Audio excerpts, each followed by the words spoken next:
it's really the stigma that I'm seeing is the biggest problem here in 2025.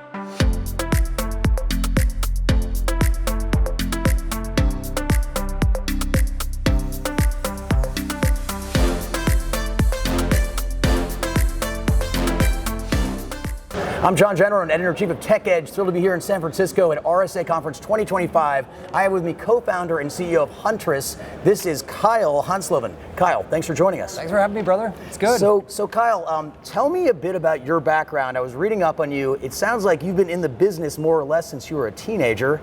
Tell our viewers about that. I mean, if you're talking about the business of like into hacking, yeah, I've been since like I was probably 13 breaking things. Went all the way up to the military, worked at NSA for about 13 years there too. Yeah. So gathering intelligence, breaking into things, and it turns out that skill set me up really well to not just like help others, period, but actually build a company of consequence. So we now do that same type of like hacking expertise, but it's to keep those shady hackers out, obviously. Makes a lot of sense. I'm curious, is this a common path for hackers to go and found companies? I mean, it kind of seemed like it wasn't popular to be a geek in like the, late 90s, early 2000s. Yeah. Now, like, my kids think it's cool to hack, so I do. It looks like a pattern.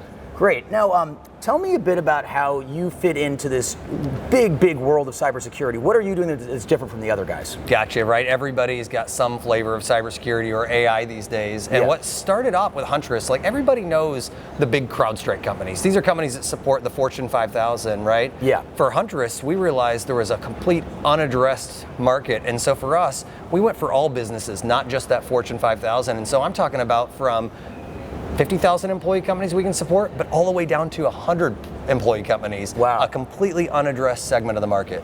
When you're talking about smaller companies, you're making the wheels turn here. What about a company with like 10 people? Do they need protection too, right? You're nailing it. And so it turns out like a lot of those companies that they don't even have their own in-house IT department. They have some form of outside or outsourced.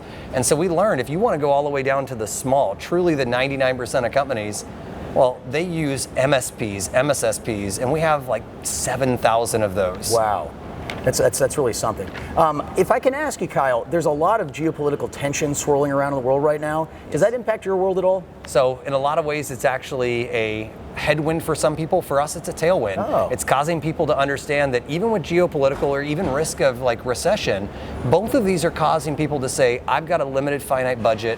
How can I get more value? And so when you get a choice of like, I buy a product that's unmanaged, yeah, or I can buy the same exact enterprise product and have somebody fully manage it for me, that's usually the Huntress value proposition. That's the magic behind our growth. Gotcha. Now, do you work with companies across sectors? I'm just trying to give our viewers a flavor of who you work with. Yeah, so you can imagine when you work with these outsourced IT and security departments, they will sometimes specialize maybe in health, but we have 170,000 businesses. It literally covers the gambit. And when somebody has an in-house IT department, we work with those folks directly too, because some folks say, hey, look, I don't need outsourced. And that allows us to not only cover whether it's engineering, healthcare, manufacturing, but obviously all the different digital, age type technology as well. So it's pretty much everything. If I can go off script slightly here, Kyle, I'm curious. If you're a company that just one day wakes up and realizes, oh my gosh, this is a real threat to my business, maybe you got attacked and that's how you figured it out, what are the first steps you take, and does it have to be incredibly expensive, or can you kind of, work your way into it? So I'm gonna hit two things, just get a little bit vulnerable. When I meet people like this, it turns out usually it's the worst day of their life.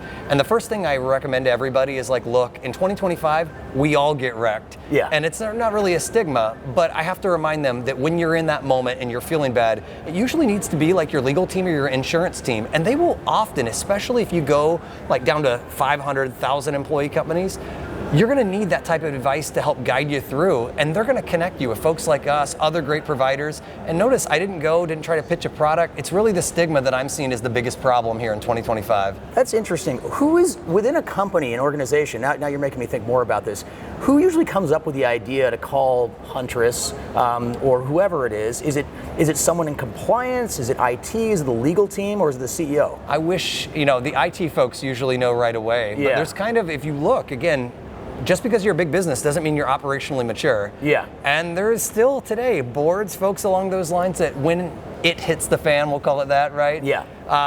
They don't know. And so to be very frank, oftentimes in kind of modern leadership, we're noticing people as like IT directors, security directors, starting to really step up and be much more informative at like whether it's board level or executive leadership decisions. So sadly, it's not the CFO, it's not probably the chief legal officers like we'd hope. It's still kind of IT finally maturing to having a real seat at the table of the executive team. That's a really good answer. I like that.